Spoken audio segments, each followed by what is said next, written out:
kulanay maanta soo qabanqaabiyeen odayaasha waxgaradka dhalinyarada aqoon-yahanka deegaanka Werwid ayaa waxay si mug leh u taageereen wadahadalada Somaliland iyo Khaatumo iyo waliba shirka Burco oo 10 bishan lagu wado inuu magaaladaasi Khaatumo iyo Somaliland uga furmo.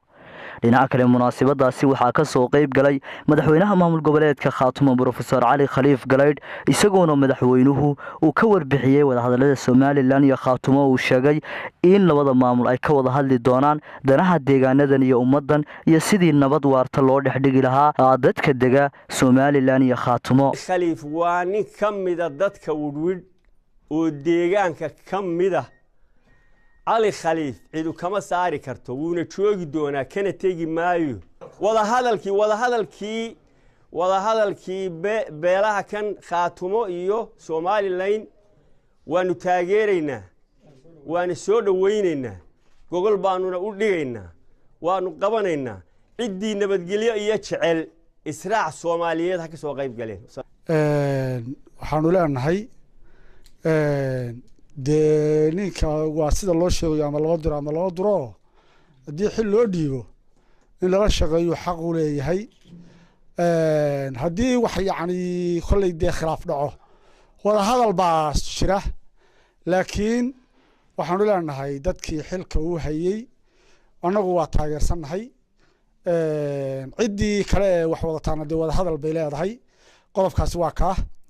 qodobka kale علي خليف ورور وجورجيسي عندنا مرتوق معها عندنا كم مجنسان معيو أنا قلنا وكسر دويني سيد الله شغالين تدون شوكراه أقول من إنه بدحوينا نوقن نقضو إنه سياسة نلقوه جاميو أنا أقول قدام بيننا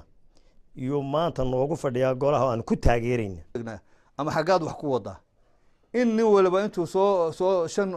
سو كوفيد سو فريسو ويل هذا على سن ويكنويل ماشي كما هبونا واحد دونينا كما جرتو waxaynu dhisanayna maaha waxaynu doonaynana maaha waxaynu u soconaa waxa dadku doonayo hamiba waa inaad yeelataa sare oo aad doontaa waxa raggu doonayo odayaasha halka jooga dadka reer Werwid dhamaantayo aanu ayidsanahay wada hadallada u socda Khaatumo iyo Somaliland. dhinaca kale Cali Khaliif Galeyd waxa uu jawaab ka bixiyay oo mas'uuliyiin xalay ka hadlay saxaafadda oo sheegay in wada hadaladii Somaliland iyo Khaatumo ay u dhaceen 24 bisha. Somaliland wada hadallada naga dhaxeeyay meel fiicanna waaba la soo gaarsiiyay annaku haddaanu Khaatumo waxba dhulka nagama yaalin Somaliland annaku war ay soo dirtay TV-ga kama dhageysanayno